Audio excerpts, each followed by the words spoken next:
Well, it's that time again. That time when we once again step into the virtual bar and find out what people are saying as we approach the general elections for 2022. We're your hosts, Greg. Hello. Ken. Yo. Can't hear myself. Chris. Blah, blah, blah. And this is three pastors walk into a bar. La, la, la, la. La, la, la, la, la. Yeah, well, you guys did something, so like I had to do something as I introduced myself. From Big Hero 6. Fa la la la la La la. la la la, yeah. So Ecclesiastes 10:2, the heart of the wise inclines to the right, but the heart of the fool to the left. You like that? I knew that was. I thought it'd be good for I mean, a little levity to bring with, to begin with. It makes sense to me, actually. I mean, I've been saying that for years, but I guess God said it first, so I can't take credit for it. We are his children, so. Yeah. Well, the 2022 midterm elections are coming up. Yes. Are you guys nervous? Yes. Mm-hmm. Mm-hmm. Nervous isn't the right word. I'm concerned. Yeah. That people have not figured out life and truth and reality, and they're just still leaning so far left that they're blinded. Yeah. It's kind of scary. They're predicting a red tsunami taking place. That's partly what concerns me. Is that whole rhetoric? Yeah. Well, just that, so many people, they just decide early on, I'm just going to vote red or blue, whatever. Yeah. And then they never educate themselves on the candidates that come up, and it's just like, well, it's a litmus test. They're Republican or Democrat. I just vote for them. Yeah. And you don't know who you're voting for. You're actually going to see a lot of that on this ticket, because there are a lot of Republicans on this ticket who are running as independents because of that very reason. They're just tired of the establishment. In fact, we've interviewed a couple on this show where they're just done with the establishment of career politicians, which is interesting in a year that we're going to be voting for a constitutional amendment to bring a legislature in anytime they want to call a session. So there's some interesting discussion to be had about that as well, which we'll be having, but. Yeah, so there's a lot going on, federal, state, and county offices, an Idaho constitutional amendment, and a statewide advisory question. Ooh, that's exciting. We've interviewed 12 of the candidates so far, and in separate episodes, we discussed several of the issues that depend on the elections, like legislation of marijuana, convention of states, gun rights, the media bias, et cetera, et cetera, et cetera. Yeah, really? Yeah, the sound effect. As I said, I would bring a little levity into this. Yeah, right. So here on 3P, we tried to give time on a public platform for these voices that you don't really get to hear much. Not necessarily the loudest, not necessarily the most public. And so we question and are sometimes opposed to the status quo. In fact, we found ourselves in quite a few situations where we were kind of opposed to the status quo. But there's a lot of status quo to go around. Plenty. I mean, there's plenty to go around. So a lot of the ones that we interviewed, only four, actually I think five, even though one of them, because we did interview Sage Dixon, but the audio messed up on it, so we had technical difficulties. We never got to publish it, but that was a great interview too. It was. But in any case, the rest that we interviewed were eliminated in the primaries that happened in May. So In keeping with our rally cry for this year, make some noise, here is our opinions on the general election ballot. You guys ready to get into this? Let's dive in. Yes. Yeah? Yeah. So, U.S. Senator, we get one of these guys elected this year. And running in the U.S. Senate race, we have David Roth, not related to David Lee Roth. Too bad. Yeah, which is too bad. Panama. Dun, dun, dun, dun, dun, Yeah. Panama. Yeah. I'm supposed to be doing the stupid stuff. What are you doing? You stealing your job? You were a little late on Just the a little draw. late, yeah. You were a little late on the draw. You're kind of sleepy today, so Actually, I'd rather have Ted Nugent in this state. Ted Nugent. Yeah. Okay. Rock and roll, man. Mm-hmm. Let's see. We have somebody running on the Libertarian ballot, Idaho Sierra Law, which she actually went by a different name, didn't she? Like, didn't she have like an also known as candidate? Like, Could there's be. one person running as pro-life. That's her name. That's what she's running under. Idaho Sierra Law. Mm-hmm. Okay. But I think that's not her actual name. If I I'm would not hope mistaken. not. I would hope. There's somebody running on the Constitution Party, Ray Mm-hmm. J. Ritz, putting on the Ritz. On the wrist. With a W. These by the people way. I have never heard of, right? So David Roth, Idaho So- Sierra Law, Ray J. Ritz. You know, it's like, who are these people? I was going to be embarrassed to say, I don't know who these people are, but you don't either. I have no idea who they are. Ken, why'd you even put them down here? Well, just so that we have all of the candidates listed Yeah. who are possible to vote for. So the ones that we're looking out for, obviously, are Mike Crapo. I can't say his name without Or laughing. Crapo. Say Crapo. Oh, Crapo. Yeah, that's right. Mike Crapo. Sorry, Mike. Mike Crapo and Scott O. Cleveland. Mr. Cleveland. Yeah, so we did interview Scott. Scott's a nice guy. He's got a lot of ideas. He's running on an independent ticket. He's a deep Republican. And when I interviewed him, he just has a lot of angst towards the establishment. In fact, if you look at his website, most of it is about the need to get rid of career politicians. That's kind of like his whole deal. Which we all agree with. Right. But the process in which he's trying to do it is probably not going to work. Yeah, the problem is that when you're putting him up against Mike Crapo, I'm here for you, Mike. I looked this up earlier. Mike Would have loved to have you on the program, Mike. Yeah, right. Yeah. If you want us to Mike change the Crapo pronunciation record. So I looked this up. I looked up Mike Crapo, his voting record, and I looked at govtrack.us, which is the mechanism that tracks the voting records of all the senators and House of Representative guys. And when I looked this up, it gives you a legislative metric where it shows kind of like where Democrats vote ideologically and as far as their leadership. So it has the horizontal or the vertical line is their leadership score, and their the horizontal line is their ideological score. And if it's farther to the left, obviously it's going to be blue. If it's farther to the right, it's going to be red. And it lines up. I mean, you can look at it and you can see like all the senators that were Republicans, they are all on the right. All the senators who are Democrats are all on the left. Some of them have different kind of like leadership abilities. Mike Crapo is kind of like in the middle of the pack of the Republicans. Okay. Crapo. Maybe he says crapo. I don't think just wouldn't so. think I don't think you so. know? I just can't help myself. I'm out of control, Mike. I'm sorry. Okay, so Mike Crapo is in the middle of all the Republicans, which is, I mean, that's where you would expect a conservative Republican to be at, right? Yeah. So, I mean, I don't know enough about like what they, I don't know enough about why they have a beef against him other than the fact that he's just been in there a long time. Scott, Everyone else. and there's a big like rhino hunt that's happening right now in North Idaho, and he's been accused of being a rhino, Republican in name only. I just don't see that reflected in his voting record. Yeah, I'm trying to remember. I believe you can see their voting record on individual issues on the Idaho Secretary of State website. I don't remember his votes standing out on anything that I can remember. Maybe that's the issue. Yeah. Yeah. He does. Well, a lot of the opposition here is from what you would consider kind of the extreme right. And they're taking some really hard lines on some of these issues. Yeah.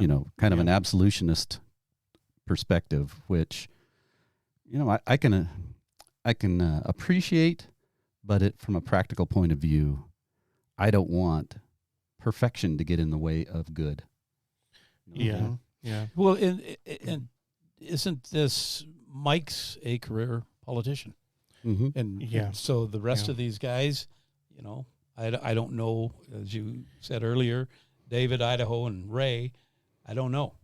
He has served in the Senate, he's served since January 6th of 1999. It's a long time. Yeah, so he's been in there a long time. Oftentimes people talk about, the term limits for Senate, term limits for House, and there's some great arguments for and against that. He's been in there quite a long time. I guess I think the thing that you need to determine when you're looking at these votes, when you're trying to decide against, Mike Crapo versus a Scott Cleveland, is, determining whether or not you want fresh insight in Senate. I mean, do you want to continue with the status quo, and is he doing a good enough job you feel that it's worth just continuing to have him in there as kind of entrenched leadership? Right. Or do you move him out and put in someone fresh who's then going to have to work their way back into the whole legislative process? Because it's a political process to get into like places where you can actually affect change. And Mike is on several committees. He's on the Senate Committee on Finance, which deals with energy, natural resources, infrastructure, fiscal responsibility, healthcare, international trade, customs, global competitiveness, Social Security, pensions, family policy, taxation, and IRS oversight. So everything we care about.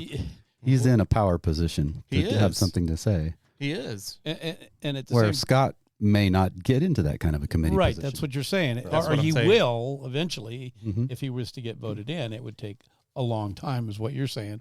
Yeah, but that is the establishment. That's the thing that is driving us all nuts. Yeah, that's the kind of thing and that's what Scott would say. Yeah. Scott would say, he's been in there for 22 years and he hasn't really done a whole lot. Mm-hmm. Or 20-something years, and he hasn't really done a whole lot. And I think that you have to make a determination if you're gonna click this ballot box section, you have to determine, do I want somebody new going in there having to claw their way back up to these committee, and that seems like a long time, but when you're talking about, all these members of the Senate and all the different committees that they do and all the work that they do, to get to an appointment like that, it takes a lot of effort and a lot of work and a lot of like elbow rubbing and a lot of greasing the wheels and, things of that nature. So it's not like Scott's going to jump in there and then next year be the ranking member of the Senate Finance or Senate. What is it? But the question still remains. Yeah, Committee on Finance, yeah. Is Mike going to do that for us, for the people? Well, that's the question, right? I mean, so far his voting has been pretty darn far right. I mean, there's only like 15 senators that vote more conservatively than he does out of all the Republican senators. I mean, he's pretty much right in the middle of the road. Of the Republicans, not far right, not closer to the middle of the road left. He's pretty, what I would think of as classically Republican, which is going to be fiscal responsibility. He's going to be anti-abortion. He's going to be, I think, I'm not sure where he stood on the whole COVID thing. Crapo on COVID.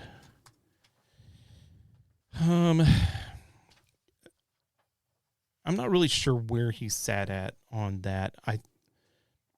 He had put out something that says vaccines are historically proven to be vital to the public health goal of disease prevention. I'm not sure if he was in support of the COVID vaccine mandates. Let me just look for a second here. Below is a list of efforts I have made to fight against federal COVID-19 mandates. So he was fighting against it. Which would be the masks, and it would be the... Well, these are vaccine mandates. Yeah, okay. These are vaccine mandates. What about the mask? Let's see. I'm not sure about masks. Let's see. Crapo on mask mandates. I don't think I would be as freaked out about them if it was mask mandates. But let's see. It's part of the issue. Mm-hmm. Either way. Let's see. Here's a tweet that you put out. A mask mandate on Idaho toddlers and children participating in Head Start programs is the latest example of an unreasonable, one-size-fits-all, heavy-handed bureaucratic intrusion by the federal government. Parents deserve a say in the health of their children. Was that from him? That's from him. He tweeted that. Yeah. Right. So he sounds ticked. That was in February. That was February of 2022. Okay. So he's our man. Well, I mean, I don't know that he's our man. I mean, you have to make a decision for yourself. Mm-hmm. I liked Scott. I think Scott would do a great job. The concern would be, are we ready to start at ground zero again? Mm-hmm. And work our way up. Well, where here he is. He's a ranking member of the Senate Finance Committee. He's on the Joint Committee on Taxation. He's on the Senate Committee on Banking, Housing, and Urban Affairs, and he's also on the Senate Committee on the Budget. So he's on the Senate Committee that handles the budget. So, I mean, he's in there. Now, when you interviewed Scott, did he have prior political experience? I don't remember. I don't remember. More local. I think he was. I think he was a business. I think he's a business owner, and I don't think he had any prior experience like in national politics. This would have been his first foray, which actually people might actually appreciate that. The new guy going in without any kind of like public influence or whatever. He really feels confident about his position. He's done the math. He has an actual genuine, legitimate shot of getting in there, which, I wish him all the best of luck, but I'm not sure that I really see the value of his campaign in the whole fight the establishment thing. Because if you aren't a person, I used to be this guy who was like, yeah, we need a convention of states to limit term limits. But now, after talking with a lot of the people that we've talked to and people who've presented arguments against like term limits, there's some arguments that make sense about the whole how term limits for Senate and House could be detrimental, because there is something to be said for experience and how to navigate all that. Because I mean, you get in, you spend your whole first term just trying to figure out how it all works. And so, I mean, that's kind of the way that I feel like Scott would be going in there. He's a really clever guy. Yeah. He seemed to have a handle on the workings of the legislature. That's one thing I do recall, is that he did have a fair amount, having not been involved in it, but having a fair amount of knowledge of the workings. Yeah. And what it was going to take for him to be effective. And he was already talking about getting on the committee on finance and all that kind of stuff, because he knew that that's where you affect change, is when you could start to control the money. And so, he knows what's up. I just am not as optimistic about him getting in there as fast as he thinks he's going to get in there, especially coming in as an independent. And then you look at the amount of money that gets spent on campaigns too. I mean, Crapo's throwing ads on television, just flooding the airwaves with them right now. And what kind of war chest does Scott have to get his name and his story out there to compete with that? It's big deal. We're going to go. Our next group here is First District representatives, and when Russ got in there, can we transition there, or do we want to to Russ up? Fulcher? Yeah, if you want to. I had a candidate that I was working with and supporting, and did he have a chance?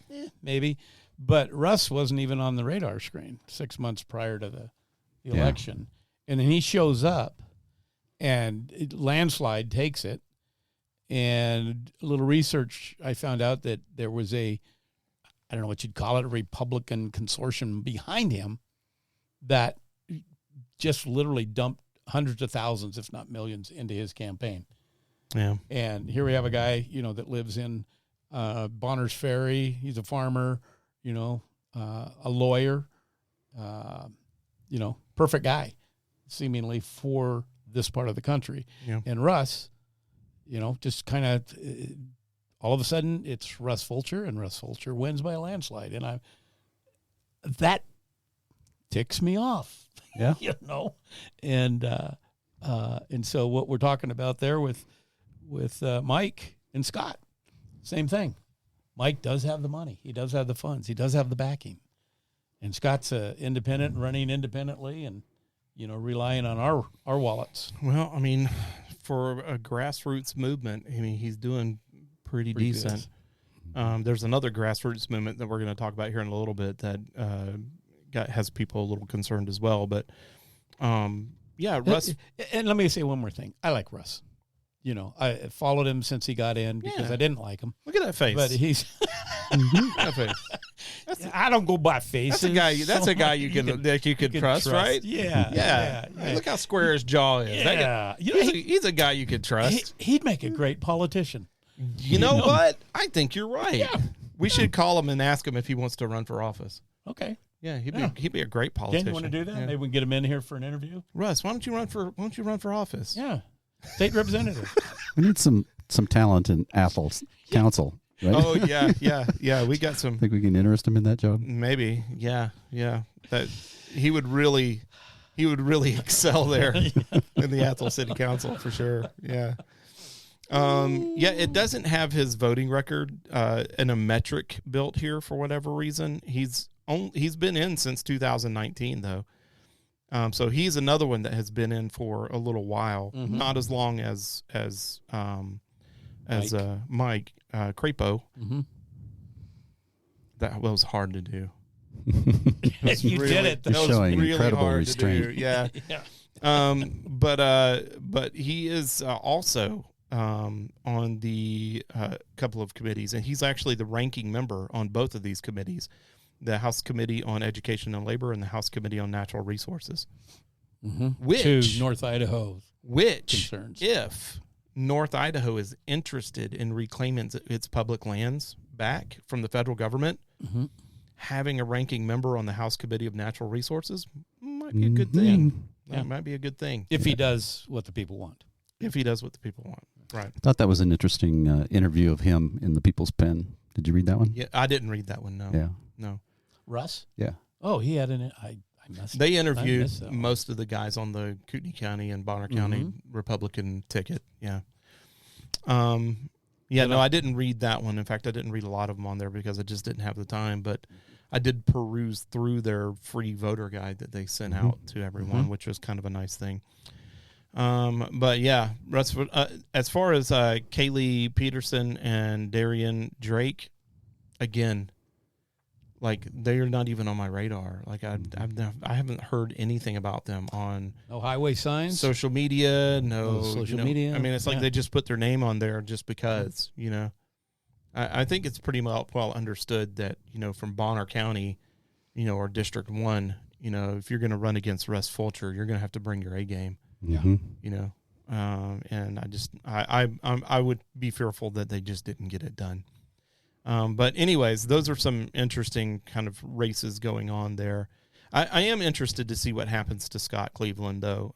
Even if he doesn't win this time, what happens in the future, because if he's gaining support now, it might be a future plan that he kind of pushes a little bit more. And I would like to see a little bit more of like his plans fleshed out other than just like on the front screen. It's just kind of like career politicians, COVID mandates, blah, blah, blah. It's like what you're against, not what you're for. Yeah. And in reality, you know, I mean, when you start looking at, like I was looking at his website earlier today. Is he the contractor? Construction company? Not, Is that him? I think we had more than one. Yeah, we had more than several. one of those. I'm not sure if Scott was one. Please forgive me, Scott. I forgot a lot of the technicalities of what we talked about. I remember it. Then. I remember it being a really good interview, and he's a really smart guy, and he really knows what he's talking about. On his web page at clevelandforsenate.com. He has a couple of interviews for, he's got his radio ad. He's got a KIDO radio interview. He's got a KTVB interview. He's got quite a few interviews on there. But a lot of the stuff like you see on here, it's time to stop career politicians and restore truth and freedom in Idaho. Tired of business as usual. Mike Crapo's a career politician for 29 years, 10 years before that in Idaho. He's running against Crapo because he's tired of sitting back while our country is ruled by professional politicians, powerful elites, and foreign interests. Fair enough. Mm-hmm. Fair enough. Let's see. What do you need to know about Mike Crapo? Crapo laments the harm of Joe Biden is causing to America and has done nothing to stop it. Crapo plans to roll back China tariffs put in place by Trump. Crapo is taking thousands upon thousands of dollars from multinational corporations to push laws benefiting big pharma and tech over the people of Idaho. You know, I mean, I would assume that he's vetted all of these charges, you know, so it's really kind of up to you to kind of determine that. And then also to determine whether or not, you know, you believe that Scott's the kind of guy that's going to get in there and not do the same things. You know, I mean, when you have you have a corporation come along and say, hey, look, you know, if you'll just consider the fact that this might benefit us, you know. Oh, and here's $1 million. We'll contribute this to your campaign, you know. I mean, we've all watched the movies where this happens, where the new guy gets in and is swayed by the old guard. And do you think I didn't get that from Scott? It sounded like he really wanted to put on the gloves, you know, and go to bat. I feel like he does. I think he wants to do that. And, I imagine he probably thinks the way that a lot of us do, you know, when you're an ideologue and you want to get in there and make changes. And, I think that his desire to change things is genuine in nature. I didn't get anything from him that made me feel like he was putting on a show. I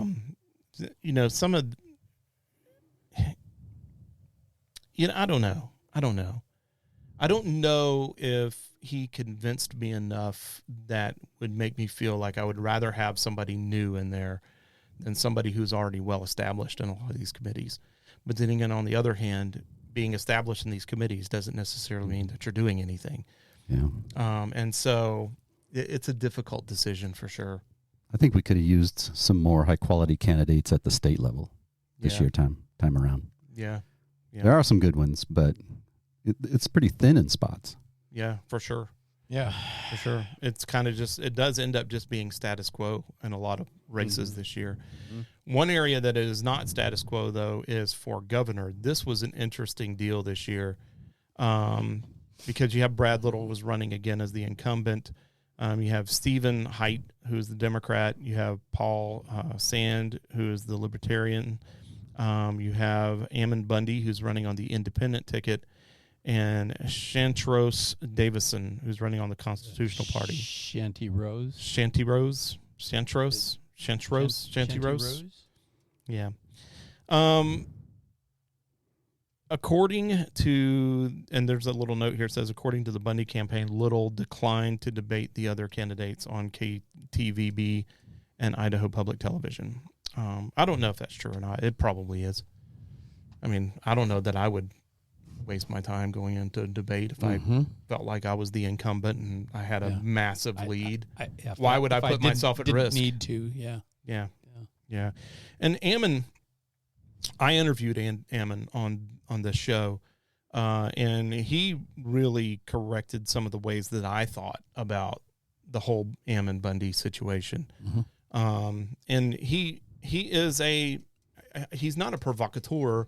he's a protagonist. You know, I mean, he's the guy that is like, when he has a belief, he's going to go down there and stand for it, and whatever happens, that's what happens. It's kind of what happened with the whole child thing that happened down in southern Idaho, where the kid was taken from his parents, and the hospital claimed that he was being malnourished and not taken care of, and CPS got involved, and the kid eventually got put back with his parents. Ammon, in the process of all that, got hit with trespassing charges, which he ended up being convicted of, and paid the price for them. But you know, people have a tendency to call him a criminal because of all the things that he's been involved with. But do you know, every other case that he's been involved with, the Malure Ranch included, or the refuge included, he was acquitted of. He served 2 years for the whole Trespass. for the whole wildlife refuge thing, fighting against the BLM. He served 2 years waiting for his court date and ended up being acquitted of that. So I gained a new respect for Hammond Bundy, and sitting here and talking with him face to face, enough for me to vote for him. I don't know, you know, but well, I do know personally, but I'm not going to tell you. But I can tell you that he did change my mind about a lot of the preconceived notions that I had about him. Yeah. He's just a guy that got thrust into an incredible situation, and then has been constantly bombarded with it for the rest of his time. Yeah. You know, I asked him, you know, I was like, why would you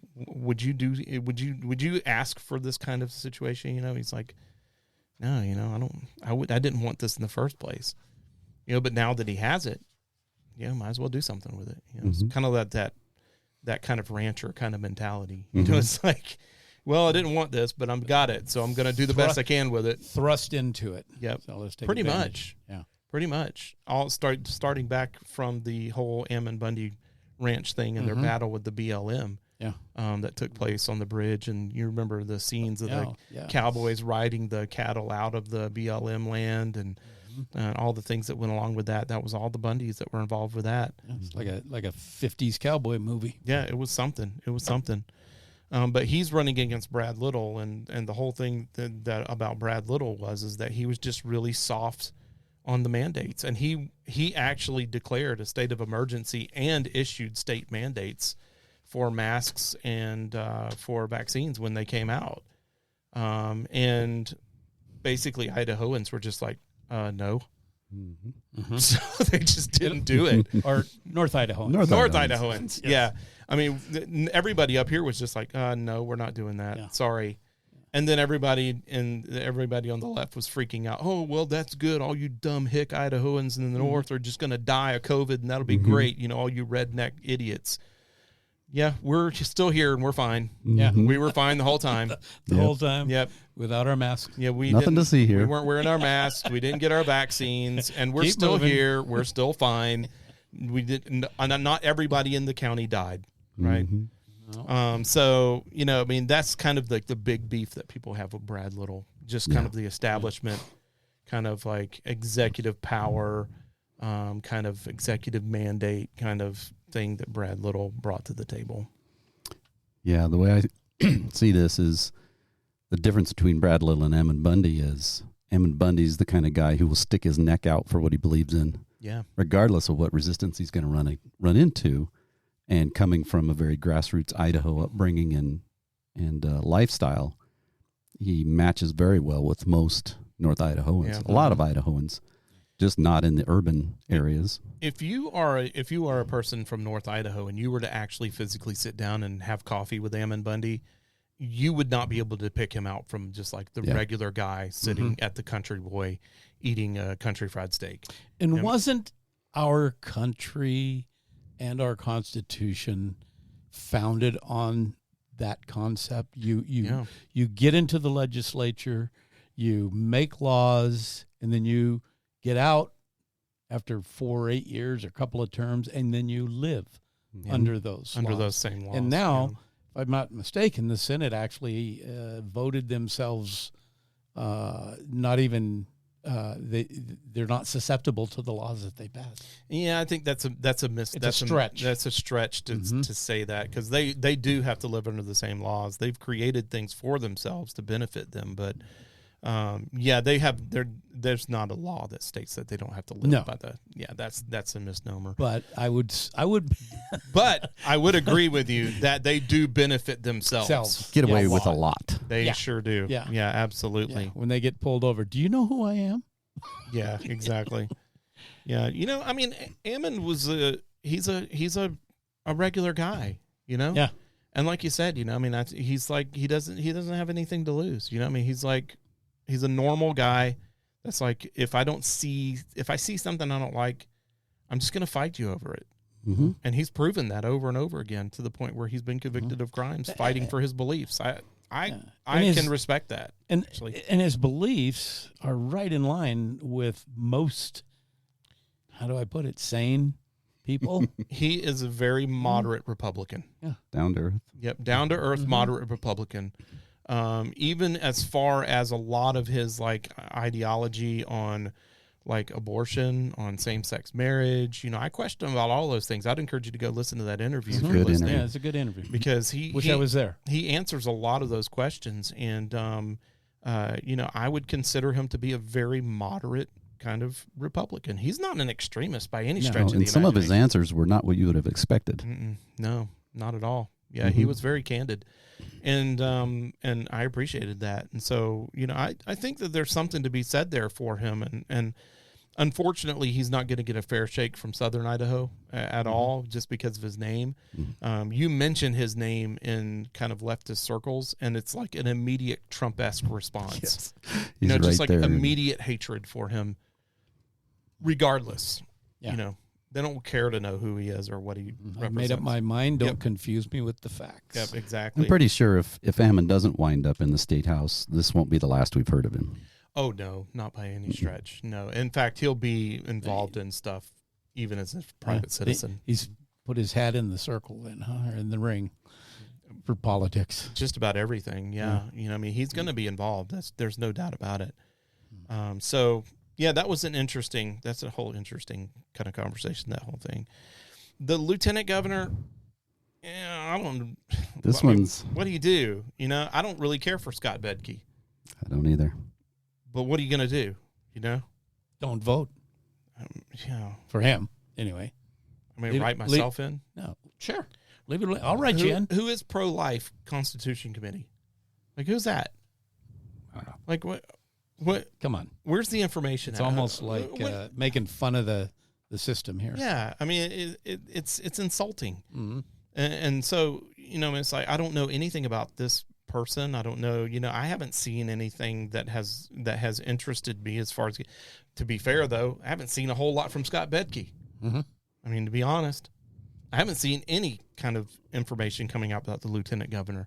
And actually, from what Priscilla Giddings' kind of camp was telling us, is that the lieutenant governor doesn't really do anything anyways. It's kind of a pointless position. Yes, I'm running for lieutenant governor because I don't want to do anything. So actually, this might work out in our favor. Him moving out of the AG role and moving into lieutenant governor with Brad Little. Maybe we won't hear as much from Bedke anymore. Which he was another one that was kind of really on board with mandates and things of that nature. So did we try to get him on 3P? We tried to get a lot of people. Yeah. Ken worked to try and get a lot of people. I don't know why. I thought we had interviewed him. Bedke? Bedke, no. No, until he ran this year, he was, what was he? He was the head of the state senate, right? Yeah, he was the lead senator for the He's determining which bills die and which bills get carried. The chairman. That's right. He's like the chairman. That's right. I think that Priscilla talked so much about him that Heather talked about him a lot too. Yeah, Heather did too. Yeah. They had no love lost between the connection between Bedke and Little, and from the Senate to the Congress to the executive board or executive branch. That's what I was trying to say. Here's a little bit about Mr. Pro-Life. Okay. It is a man. From Wikipedia, which you can trust or not trust. You can't. I mean, sorry. 50-50. Pro-life is an American perennial candidate and strawberry farmer known for his strong opposition to abortion, which inspired him to legally change his name. Wow. He lives in the unincorporated community of Letha, Idaho. Never heard of it. He has made several unsuccessful runs for political office in Idaho. He is 81 years old, born in Wyoming. Has 5 children. Yeah. And in case you were wondering, this is interesting. Spouse is 2 names. Kirsten Faith Richardson and Jean Carol Benson. Marriage locations, plural, St. George, Utah Temple and St. George, Utah. Ooh. oh, well, there you go. There you have it. So now you know a lot. Yeah, that kind of settles some things. We needed to know. Yeah, so if you want to vote on the Mormon ticket, just vote for pro-life. Yeah, that's actually the only information that I have seen on him on the internet completely is just that Wikipedia page, and who knows who put that out. Yeah. But yeah, that's that guy. So in reality, that's another one where it's like, you're danged if you do, you're danged Kind of a if you don't. throwaway vote, right? Yeah. Just abstain. Yeah. Just abstain, and then that way, you know, it's like at least it doesn't count for bed key. But Right in Chris Anton. yeah, maybe I'll just write myself in. I'm going to write Greg in. Greg, you write me in, and then we need somebody to write Ken in. We needed a 4th pastor. Then we could have been even. We could have just wrote in each other. Yeah. Can do that. Maybe we can get Gavin to write in Ken. There you go. And Ken can write in Is Gavin. Richard going to vote? He can vote this year. Hey, Richard can vote. That's right. Richard who?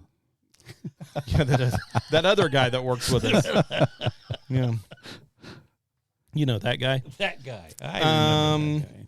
State Controller Brandon Wolf is running on the Republican Party. You went by Secretary Oh, of I State. did go by Secretary of State. Yeah. Oh, I'm sorry about that. That's okay. So Phil McGrain is running on the Republican ticket, Okay. and that's Sean Keenan is running on the Democratic ticket. So what does the Secretary of State do? good. Yes. Yes, they are the Secretary of the State. What? Let's just see how important this is. What does the Secretary... Well, they run State. elections. Remember, Yeah. we interviewed, what was her name? It's a hilarious interview. It was, I know who you're talking about. Gosh, why am I just drawing a blank in all these names now? Hard day. Yeah, the I'll find it. Secretary is the keeper of the Great Seal of Idaho. I don't know what Big that job. means. Responsible for licensing notaries, as well as authenticating documents and issuing apostoles. Mary Souza. Mary Souza, that's the one we're thinking about. Yeah, she ran for Secretary of State, right? Yes. Yeah. So But she actually, didn't they're make it involved in past. a lot more than that. They file annual reports. They do searching for business entities. They monitor business identities. They handle a lot of the kind of business side of Footwork, things. paperwork. And they're in charge of the elections in the state, too. They're So if responsible you for running have the state's concerns elections. about So good, that's, fair, straight-up elections, this person is going to be the one in charge of that. That's Yeah. important. And of course, I know you're going to be shocked to hear this, but the Cooney County Republicans, they support Brandon Wolf, or not, they Phil McGrain Mhm. for Secretary of State. I know you're shocked to hear that. Yes. Yeah, I can't even believe that. I know, it's like, Wow. Oh, mind blowing. That's he's another the one. only one? Is that? Yeah. Oh, okay. I'm not sure where he stands on the whole, where does he stand on the elections? Does he think that they were unfair? Phil McGrain, Idaho. McGrain for Idaho.com is his whole deal. Let's protect Idaho. He's been endorsed by Governor Little. He's been endorsed by Jim Risch. So there you go. He's been endorsed by Butch Otter. You want to talk about establishment politicians? Here's your guy. They are. Yep. Yeah. Protect our elections, protect our lands, protect our values. So after each one of those, not really. Not really. I mean, Not really. I mean, obviously, nobody in our current political climate has done anything to protect our lands. That's for sure. Protect our elections. Man, I think Idaho had. I think Mary Souza was telling us that Idaho had really good election kind of like integrity, safeguards and things like that. But still, that can change. When you and I vote, we place our trust in the people and process behind our elections. As Idahoans, we should be proud. Where other states have struggled, we have triumphed. It is now more important than ever to protect Idaho's elections from the influence of D.C. and beyond. I have been involved with almost every aspect of Idaho elections, from counting ballots to training counties. I know our election system from the inside out and will bring my experience as our next Republican Secretary of State. Protect our lands. Our land is one of our greatest treasures. As a member of the Idaho Land Board, I will work to protect our lands and invest in our children's education through the Idaho Education Endowment. This means working with ranchers, loggers, miners, sportsmen, and recreationalists to maximize our state-owned land now and for future generations to come. So he kind of manages that whole state-run land kind of thing and the revenue we generate from it. Protect our values. I was raised as conservative values. I have drawn so many to this great state. As a husband of 16 years and father of 3 amazing children, I know the importance of family, self-sufficiency, physical responsibility, and the value of a hard day's work are values that I gained while being raised in Idaho. Protect our conservative way of life so that future generations are blessed. So how long has he been in politics? Oh, it sounds like a while. Yeah. He's been involved in counting ballots and things like that. So he's been doing political things for a long time. So the other choice would be the Democrat, Sean Keenan, which I don't know anything about Sean Keenan either. So those are things that you got to look up, and you got to research those things. Yeah. I wouldn't make any rushed decisions about anything. Sean Keenan, Secretary of State. Let's give him a fair shake here. Wow. He has no website for himself. That tells you a lot. State race, one candidate has support. He lives in Coeur d'Alene. That's interesting. Yeah. I mean, there's a lot on here about him, but it's all just like, it's all like news reports and. Let's see, Sean Keenan. That's where he got onto the elections. Yeah, I mean, there's not really a whole lot on here except for what newspapers have written about him. He doesn't have his own webpage.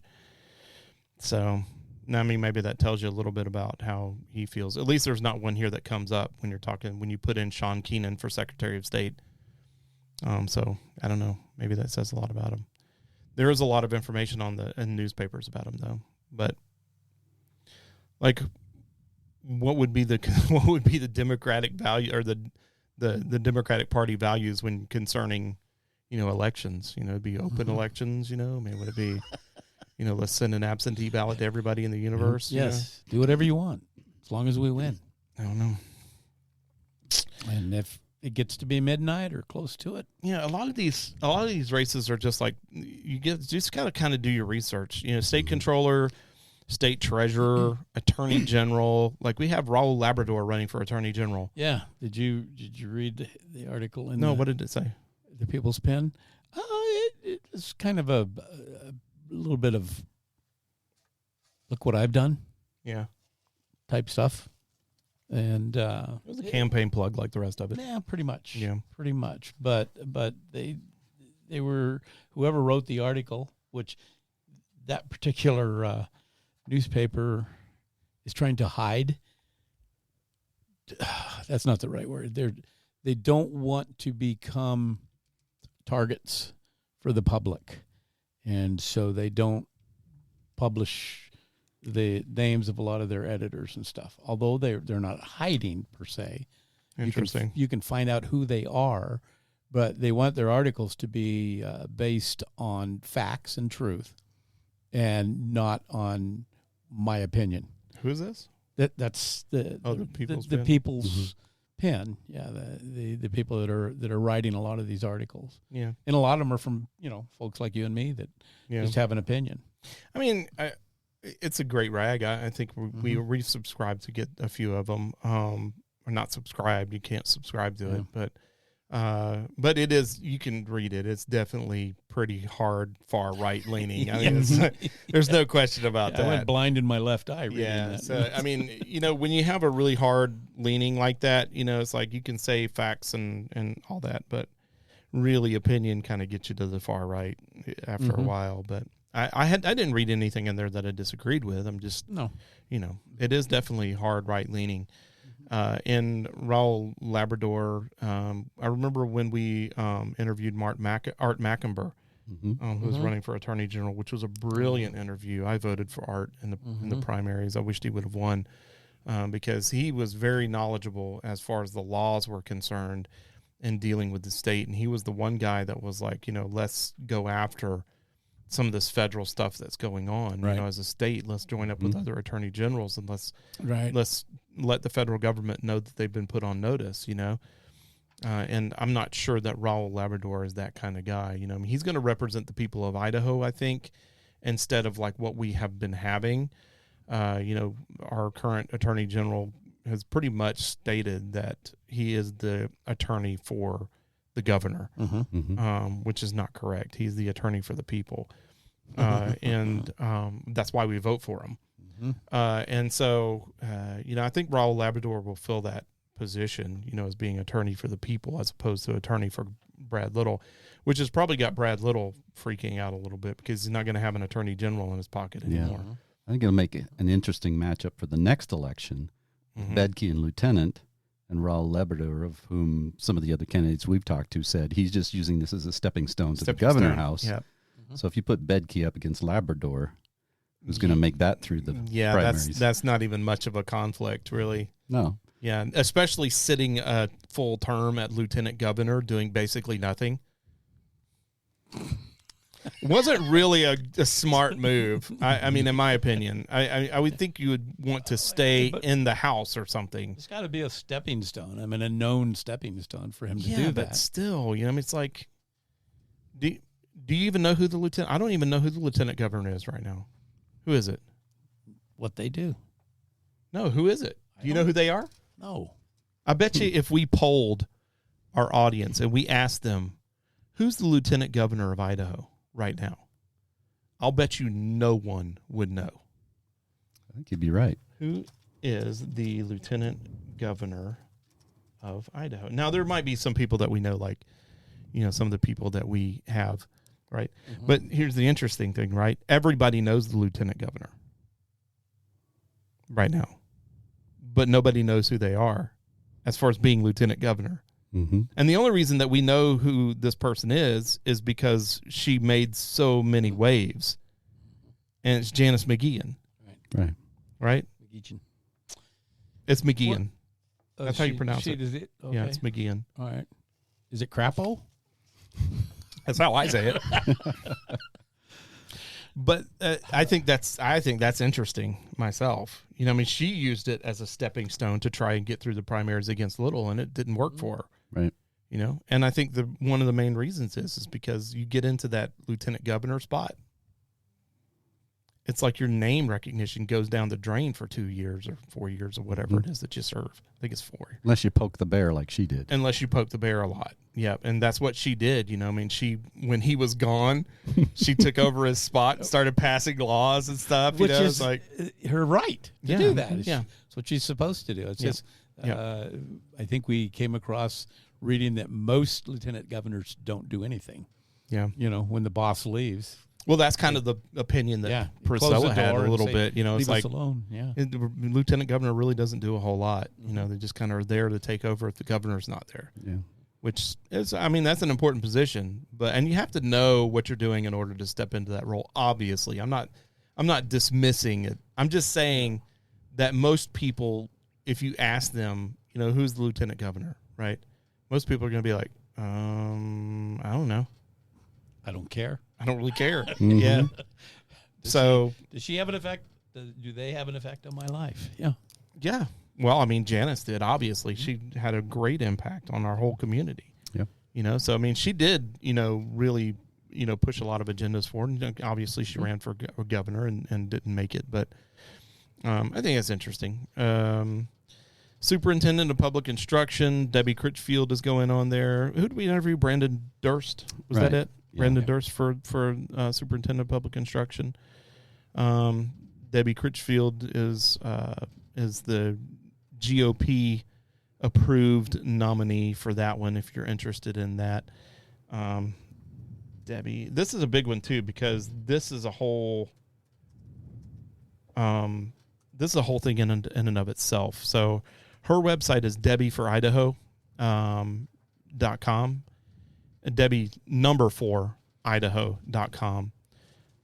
And she's running on the empowering parents, strengthening local control, preparing students for workforce needs. She's got right on the first page of her website, workforce readiness, required personal finance, engaged parents, local control, no critical race theory, school choice, which was a big deal for Brandon Durst as well, proper funding, and supporting our professionals. So that was her whole campaign thing. Now, if you look at, I wonder if, there's a Terry Gilbert. So let's look up Terry Gilbert and see what she's got going on.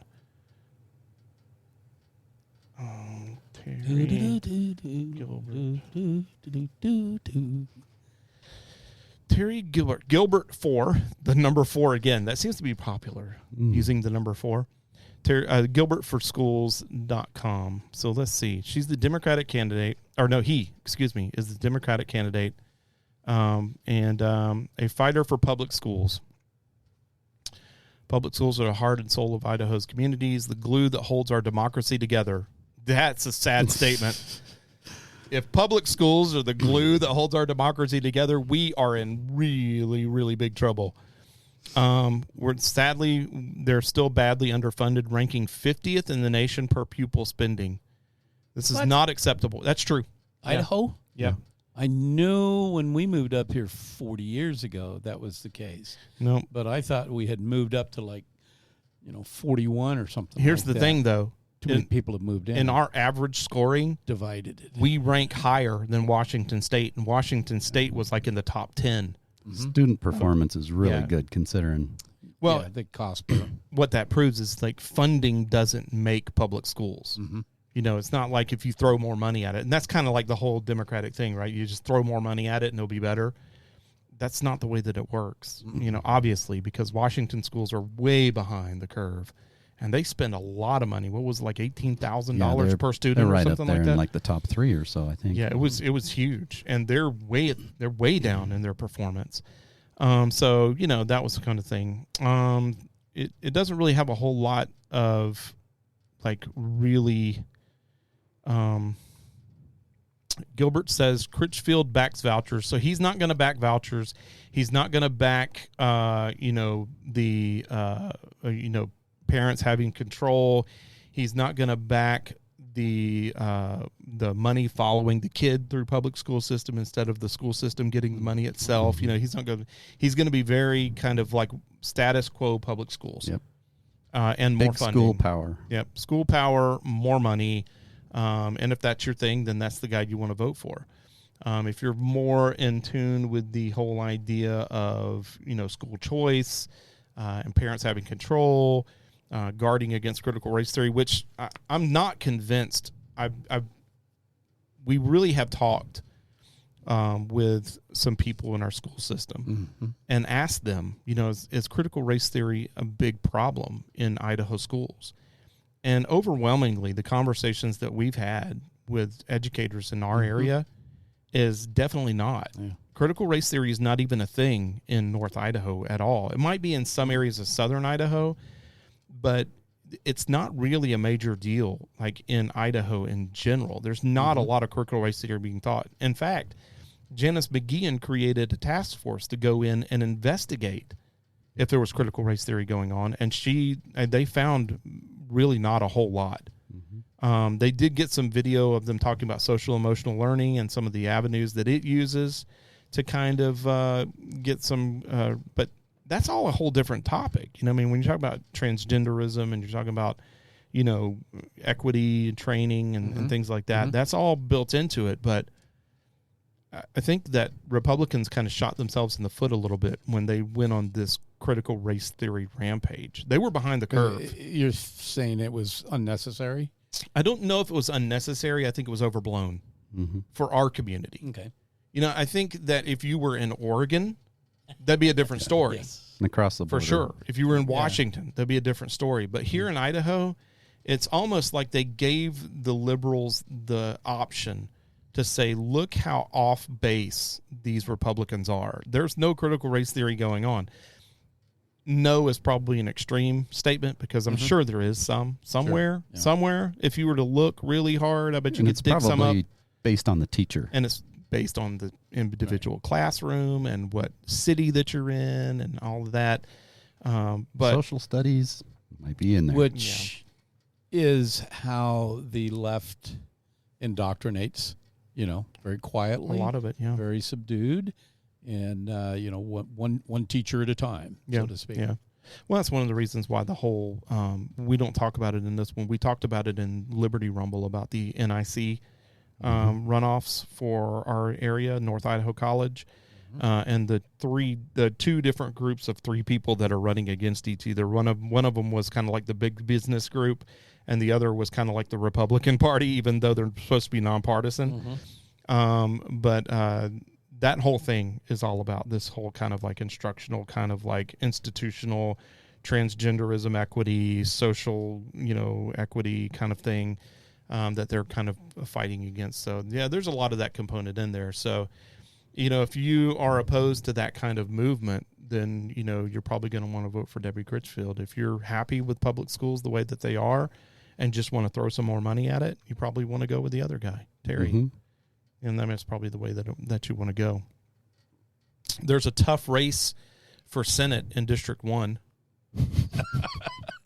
Go, Scott. Scott Herndon versus himself. I don't know who you guys are going to vote for up in Bonner County. It's a tough choice. Well, until they moved the line, you know, Heather was my gal. Greg, let me ask you a question. Are you going to vote for Scott Herndon or are you going to vote for Scott Herndon? Which one are you going to vote for? Well, I'll probably have to, you know, be in a lot of prayer about that and you know, find out if there is a little box with a line next to it under his name. You know, for add-in. We interviewed Scott. Yep. He is a tremendous guy. He's a guy I could get behind. Yeah.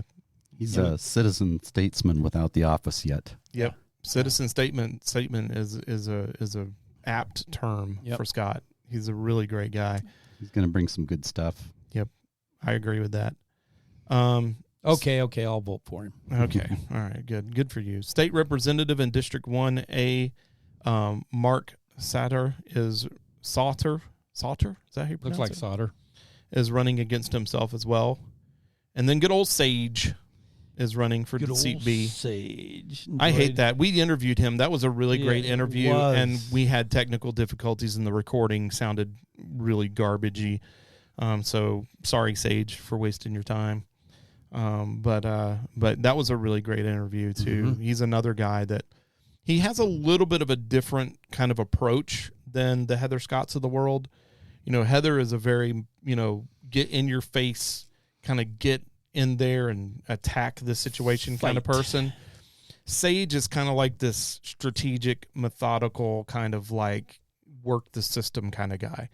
And there's value found in both of those. Yeah, you know, absolutely. We needed them both. I like Sage. Good guy. State senior senator for District 2, Phil Hart, is running against himself. A lot of these are uncontested. Hot contested races. Yeah, here. I know, right? Yeah. State Representative District 2, Seat A, Heather Scott. We stole her from District 1, which was fun.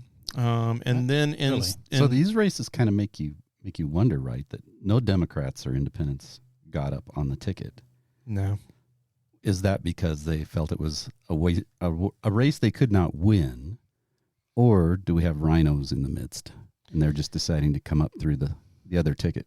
I don't see These people aren't, I don't believe. But Definitely Dale Hawkins and Heather Scott are not rhinos. And anybody that accuses them of being rhinos, they just need to sit down and talk with them for about 5 minutes. You don't know them. yeah.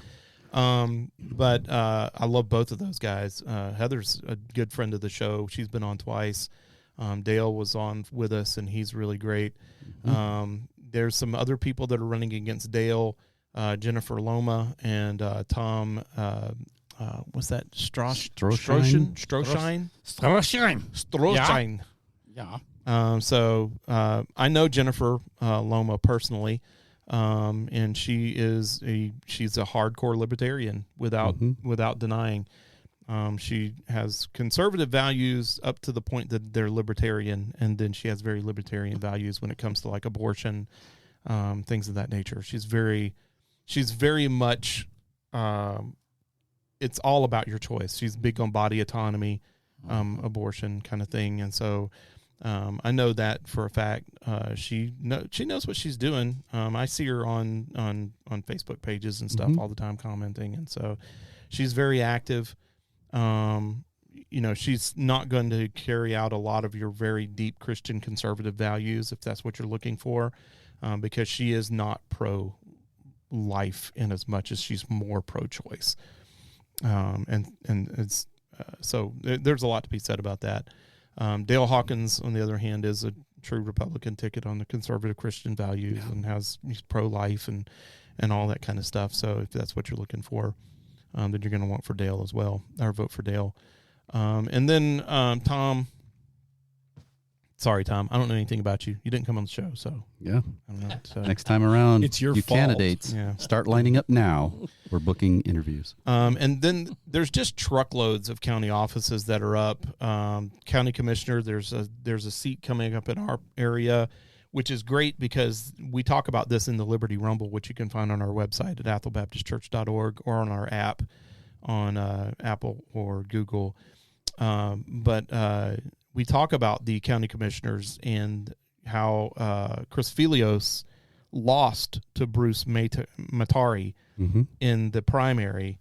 And so Bruce is now running uncontested in our district for county commissioner, which is awesome because Chris Filios was one of the ones that voted against the whole Candlelight Fellowship being in a polling place thing.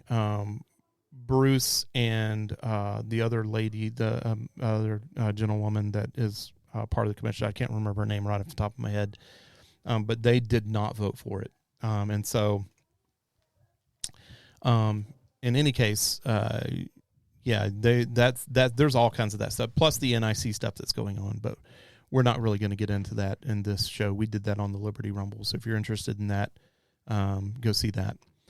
There is we'll wrap it up here. There's a constitutional amendment that's on the ballot, and this constitutional amendment is in regards to the legislature being able to call itself into special session. And that's important because right now only the governor can call them in a special session. And if he doesn't call them in, then they're limited to their January session. Mm-hmm. Which is already jam-packed. Yeah, it's jam-packed. Oh, my goodness. Yeah, if you look Those people are just working around the clock. Oh, gosh. If they don't have enough time to really research the issues. They have to vote on instantly. If you look at the docket of stuff that's on the January docket to be talked about, it's just massive. I mean, I have no idea how you could get to all that if you wanted to. Mm-hmm. You can't. And then the other thing, the argument against it is that, we don't need a full-time legislature. Well, being able to call a special session does not a full-time legislature make. Mm-hmm. If they need to be called into session, they'll be called into session. Nobody's saying that we need a full-time sitting legislature. In fact, there has to be a 2/3 majority vote in both houses in order for there to be a special session called, according to this amendment. And so it's not like they're just sitting there meeting year round. That argument is unfounded, but that's one of the big arguments is like, it's just going to lead to a full-time legislature that we're going to have to pay for. Well, it would have been nice to have a legislature in place when Governor Little was throwing all these executive mandates down. And how many times did we hear them say that really good bills were never heard because they either didn't make it through committee or there was not enough time. Yep. So there's a lot of good ideas that are just going down the drain. They're not even going to for talk expediency, about. and that's not good government. Yeah. And it's like, at what point do you think it's a good idea to have a year-round governor that is able to just issue executive orders? And if he doesn't, if the legislature doesn't agree with him, they're powerless to do anything about it. Yeah. What kind of check and balance is that? And they're like, well, if you give the legislature more power, then they'll have more power over the executive branch. Well, good. That might be a good thing. Good. Yeah, let's limit the executive branch a little bit more. Yes. I'm all for this. I'm all for this amendment. I think it's a great idea, and it's much needed. Man, there's been times where we've needed the legislature in session, and they just couldn't meet. Mm-hmm. And I know it's a point of frustration for especially folks like Heather Scott and people that we really appreciate their kind of whole points about this. But the whole kind of concerns of those opposing the measure was the frequency of special sessions turning into a part-time legislature into a full-time legislature. House Minority Leader Democrat Ilana Rubel said, "I'm a little concerned generally about the potential path of a full-time legislature. Utah passed the ability to call themselves back into session, and my understanding is since they did that they've called themselves in 7 special sessions in about a year." Well, if that's what it takes to get the job done, then do it. Why are we opposed to this idea? They don't get paid more. They're not paid by the hour. No, they're not paid by the hour. They get a salary every year. It's not like, so I think to me, it's just a power play. Yeah. It's just, one party is grasping for a little bit more power. The other branch is fighting against the idea of having a legislature with more power. They want the executive branch to be able to rule by fiat. Yeah. And I'm just not really a big deal. I'm not really big on that. Idaho advisory ballot. This is the most pointless thing in the world. Really. I mean, what is... So there's going to be on the ballot an Idaho advisory ballot, which is going to ask you if you approve of the changes to the income and corporate tax rates, if you approve of the tax rebate going out to individuals in 2020 of $800 or $600 per joint filer, $300 for individuals, and if you are approving of the allocation of $410 million of the state's tax revenue to public schools. A disapproved vote means that you oppose the passage of House Bill, or a disapproved vote opposes the passage of House Bill 1. So the problem is that all House these things Bill have already 1 been done. Is already passed. All this stuff's already done. So what does it mean? Okay, big deal. I don't like it. Okay, well, sorry. Mm-hmm. What is this? What is this all about? I mean, why are we even considering this? It baffles me. It's like, do you approve of what we passed without putting it on your ballot in the first place? Yes. Why didn't you just put it on the ballot? Right. I mean, you went through all this expense and time to put this advisory ballot on the ballot itself. It's just trying to get the public to jump on to what the governor and the legislature did without your vote to see if they did the right thing or not. And as a political bargaining piece. Yeah, pretty much. Like, especially like with the whole, like $600 to rebate to the taxpayers. When we got our $600 check in the mail, I looked at it and all I saw was Governor Little trying to buy my vote. Mm-hmm. That's what I saw. Yeah. So it's gross. And then he wants me to approve of it. It's like, well, okay, we got a surplus. I'm glad I'm getting some of it back. It would have been nice to get that back earlier. Yeah. Why do you have to wait until like 3 weeks before the general election? Mm-hmm. It's like, that's not suspicious at all. We're starting to look like Democrats here. That's not suspicious at all. Yeah. So yeah, it's just kind of gross. I would like to see them pass legislation that, basically states as long as there is a state deficit, there will be no state surplus. Anything that Exactly. comes up surplus should be applied towards the state deficit until that is paid off. Then we can kick back to the taxpayers. Yeah, exactly. It's like Somebody's got to stand up and take care of these problems. I'm sick and tired of them just kicking the can down the road. Yeah, to somebody else's problem. Yep. Yeah. Yeah. We got what is a multi-trillion-dollar debt. Over $1 trillion. Just in Idaho. Just in Idaho, and we're not doing anything to pay it back, hardly at all. It's like... And can't do it with our lands, No. by the way. Well, because we don't own 60% of them. Right. Well, It's all federal. we own them, but they're occupied. Well, that's another thing that a lot of these guys are running on, too, like Ammon Bundy is running on this idea that we're going to take our public lands back. Here. Let's do it. Let's do it. Yeah. Put it in our hands and let us get the revenue. Well, from just put the federal government on notice. Look, this is the border of Idaho right here. Mhm. Our state is sovereign. That's how the Constitution was written. You don't get to own our state. Sorry. All this is ours. Hit the road. Mhm. What's even scarier, this is a whole nother rabbit trail, is the number of foreign countries that own federal lands. Well, we have some of the most rich mining environments for precious gems in the world. Mm-hmm.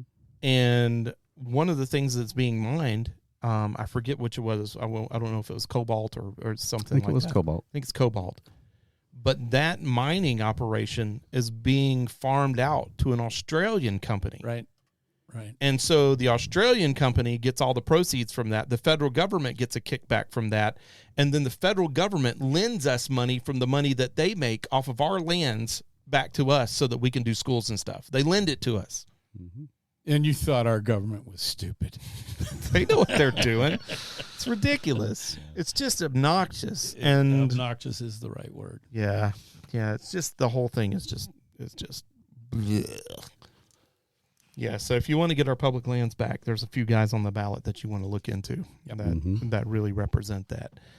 And I'll let you look into that. Yeah. I don't know, man. Final words, Ken? Get out and vote, Yeah. everybody. Yeah. Even if it's painful, but do get out and vote. It's your right, your responsibility, and that's the only way your voice is going to be heard. So get out there, pray about it. And I say that in terms of pray that God's will be done in this election. You know, we all have personal preferences. We like this person's personality or the way they look or sound or whatever opposed to this other person. But if you think in terms of just the kingdom and voting biblically, I think you can do real well that way. The margins get narrowed down substantially when you start looking at it through a biblical worldview. Yep. Mm-hmm. That's the one that counts, whether you get a rebate back from the governor or not. Do the right thing, do the long-term thing. Yeah, for sure. Greg? Yeah, just do it. Get out, vote. That it's the one thing that we can do as individuals to have a positive effect on our lifestyles, especially here in Idaho. And, many of the guys and gals that we talked about today are supportive of the values that at least the three of us sitting here have. Mm-hmm.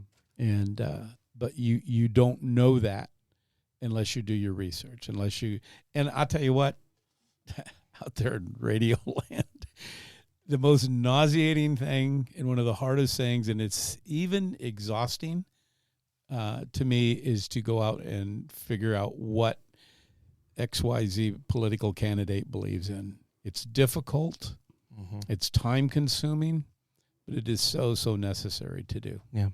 And there are some good voter guides out there, too. There are. Yeah. Conservative organizations who've done a lot of this homework, and they can help you get in the right frame of mind and get to the right place. And quite honestly, it's not that. It's just time consuming. It's not that hard. I mean, all I did for any of the ones that we looked up here today is I just typed in their name for Idaho. Right. Mm-hmm. And then like a whole screen of information came up about them. Yeah. But so it's out out there. For me, personally, and I know for a fact others that it's suffocating is the word I was searching Yeah. for earlier. Yeah. It's Yeah. suffocating trying to decipher all the information that's Yeah. out there. Yeah. But it's our right to do that. We should Yeah.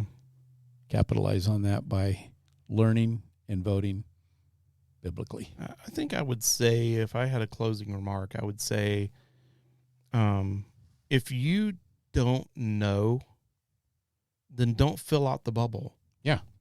You know, I mean, it's not, we said this at the Liberty Rumble too. It's like, it's not a test. Mm-hmm. You don't have to complete the form. Mm-hmm.